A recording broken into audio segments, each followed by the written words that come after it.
जय जगन्नाथ। नमस्कार प्रिय दर्शक बंधु। एवं आसते जाना मासिक राशिफल 1 एप्रिल 2025 ठार 30 एप्रिल 2025 सन 2025 मसीह एप्रिल मासटी। प्रिय दर्शक बंधु, जो व्यक्ति राशि हूँ सिंह राशि। सिंह राशि ग्रहराज स्वयं सूर्य देवता।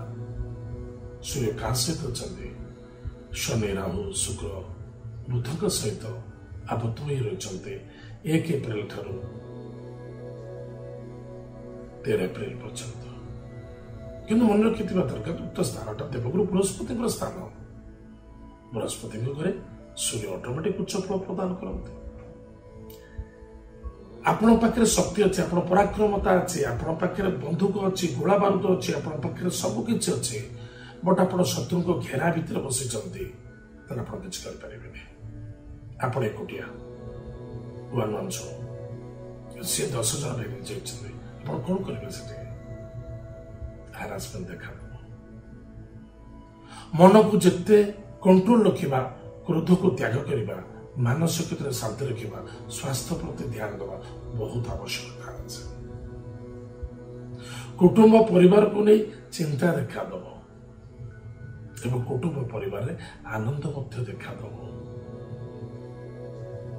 शिशु संतान को नहीं यथेष्ट आनंदित हे। नूतन कार्यक्षेत्र को नहीं सफलता देखा दब। विद्यार्थी सफलता अर्जन करेंगे। लव मैटर सफलता देखा दब। पराक्रम क्षेत्र विजय प्राप्ति हम, किंतु पराक्रम क्षेत्र सूर्य मन रखिए 13 एप्रिल ठारू सूर्य देवता मीन राशि मेष राशि को आगमन करेंगे, जहाँकि आपंकर भाग्य स्थान भाग्यर परिवर्तन देखा दब। दूर यात्रा, विदेश यात्रा, भ्रमण जोग, भातृ विरोधी भाई भौणी सहित मित्रों सहित आप जिते विश्वास भरोसा रखते निश्चित रूप में धोखा मिलने संभावना देखा दूसरी। सावधान रहे। परिश्रम कला लास्ट मोमेंट देखिए रिजल्ट देखला बेलू वेट वेट वेट अपेक्षा करने को पड़े। ताहले निश्चित रूप में आपण को कर्म क्षेत्र प्रति जागृत रहा दरकार अच्छे। स्वास्थ्य प्रति 100% ध्यान दिंतु।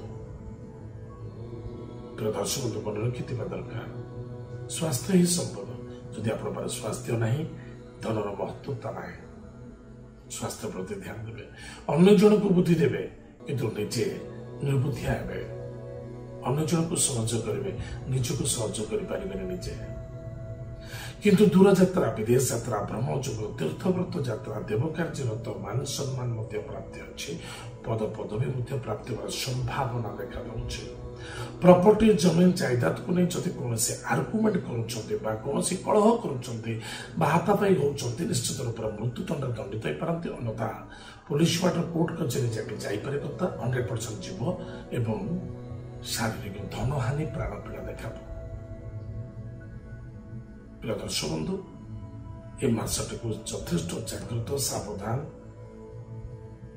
रहा बहुत आवश्यकता अच्छे। कौन कर आवश्यकता अच्छे, कौन कले बेटर हम। वाणी को नियंत्रण रखु, स्वास्थ्य प्रति ध्यान दिंतु। सदा सर्वदा श्रद्धेय आत्मविश्वास भरोसा रखा अत्यंत आवश्यकता अच्छे। प्रतिकार प्रत्येक दिन प्रातः समय स्नान आदि कार्य सारी 1 लोटा जल कि गंगा जल, कि गोलाप जल एवं कि जाफरानी केसर पकातु। से अरुआ चाउल 2-4 पकातु। मंदार पुष्प टे पकातु, फूल टे पकाई भगवान सूर्य को लोटार जल धरतु। ओम सूर्य सहस्रांश तेजराशे जगतपते अनुकंपयामं भक्त्या गृहणार्घ्यम दिवाकर। यह मंत्र 3 थर सूर्य देवता को तुलसी वृक्ष मूल अर्घ्य दान करंतु, किंतु रविवार करेंगे ना। रविवार दिन बाहर सूर्य को अर्घ्य देवे। प्रत्येक रविवार, सोमवार, गुरुवार एवं शनिवार दिन आमिष भक्षण करने वर्जित।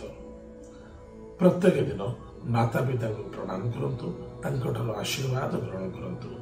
गुरु एवं सन्यासी, जोगी, भिक्षुक, ब्राह्मण, अतिथि एम सहित बिल्कुल छल कपट करवा अहिंस भाव रखा बाणी को कटुक्त व्यवहार करवा तार दुख समासे देखा एम श्रद्धा करवा आदर करवा आत्मविश्वास रखा एम सेवा करवा निश्चित रूप मासटी मंगलमय हम सफलता देखा प्रत्येक सोमवार गुरुवार शनिवार दिन ओस्थ वृक्ष जल प्रदान करूँ रविवार दिन कौन भिक्षुक कौन व्यक्ति किसी खावा दिंतु